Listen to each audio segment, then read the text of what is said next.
انما الصدقات للفقراء والمساکین،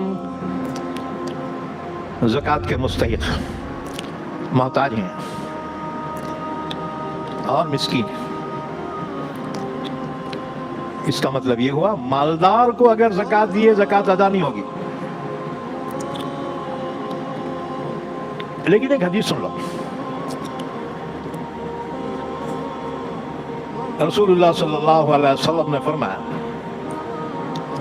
صدقہ کسی مالدار کے لیے حلال نہیں۔ صدقے سے مراد زکوٰۃ، یہاں صدقے کے لفظ سے مراد صدقہ واجبہ ہے، اور صدقہ واجبہ زکوٰۃ کو کہتے ہیں۔ تو رسول اللہ صلی اللہ علیہ وسلم نے فرمایا صدقہ یعنی زکوٰۃ کسی مالدار کے لیے حلال نہیں سوائے 5 شخصوں کے۔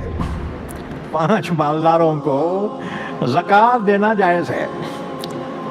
تو بولیں گے پھر تعجب کی بات کر دیا مولانا۔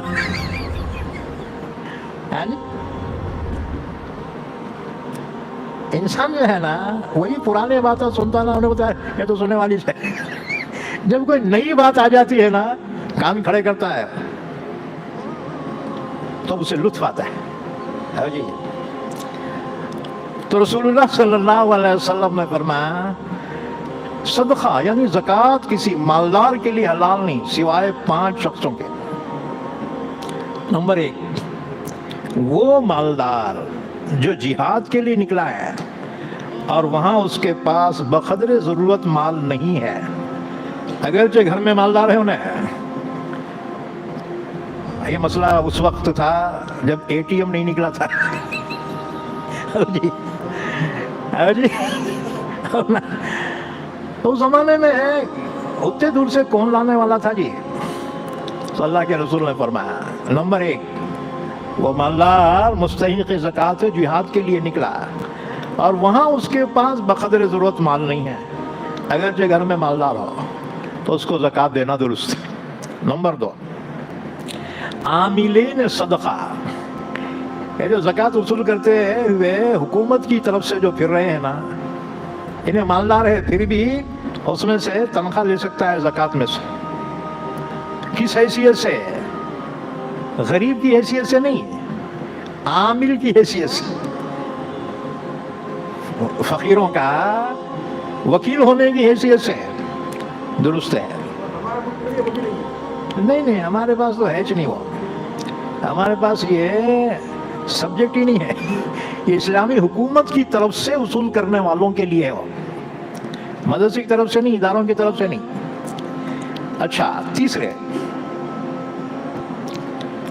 وہ مالدار کہ مال تو ہے لیکن مال سے زیادہ اس پہ قرضہ ہے،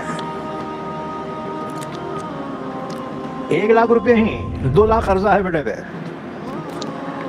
تو اس کو بھی زکوٰۃ دینا درست ہے تاکہ اپنا قرضہ ادا کرے۔ نمبر 4، وہ شخص جو کسی غریب سے پیسے دے کے اس کا صدقہ لے لے، یعنی غریب کو صدقے میں اناج دیا گیا ہے، غریب کو صدقے میں زکوٰۃ میں، اب مالدار بولا یہ پیسے لے اور یہ غلہ میرے کو دے، پیسے دے کے خریدا ہے وہ زکوٰۃ کا مال، لیکن پیسے دے کے خریدا، اب اس کو کھانا جائز ہے۔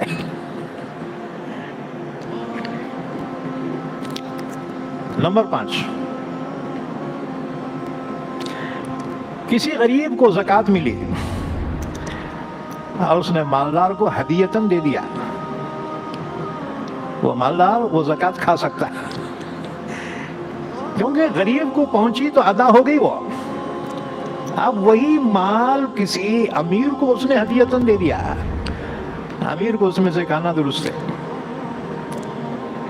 تو اللہ کے نبی نے فرمایا کہ یہ 5 مالدار ہیں، مگر ان کی کنڈیشن کی وجہ سے ان کے لیے زکوٰۃ میں سے کھانا حلال ہوگا، مگر یہ 5 کنڈیشن ہونا، 5 میں سے کوئی ایک کنڈیشن نہیں تو درست ہے، ورنہ حلال نہیں ہے۔ اس لیے زکوٰۃ دینے والے کو چاہیے یہ تحقیق کرے کہ مانگنے والا واقعتاً محتاج ہے یا بینک بیلنس کا مالک ہے. تو مالدار کو زکوٰۃ دیے تو زکوٰۃ ادا نہیں ہوگی, ڈبل دینا پڑے گا اس کو.